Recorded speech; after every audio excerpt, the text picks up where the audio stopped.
part of what we're stuck in as a culture is we have two different paradigms as it relates to desire. Like one is like fear desire, and then the other one is like follow it. So the fear camp is like, you better watch out. It might turn you into someone that's selfish or entitled, or God forbid, you might do something sexual.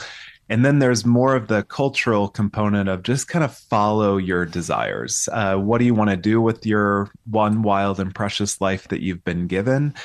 And just recognizing that like no one is really teaching us how to understand our relationship to desire. No one is really teaching us how to form these desires. So in my estimation, the issue is never too much desire, even though it gets labeled as that. The issue is far too little formation.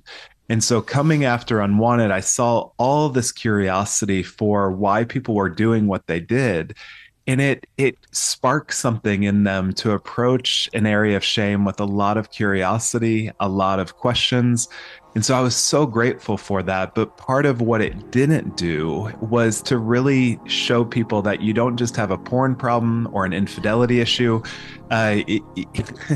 You've got a lot more going on. So just because you get some insight into your trauma history or some of the backstory of what's informing it or the meaning of your behaviors, you still have to deal with your marriage. You still have to deal with the betrayal that you've created. You still have to deal with like why your life has so little meaning and purpose.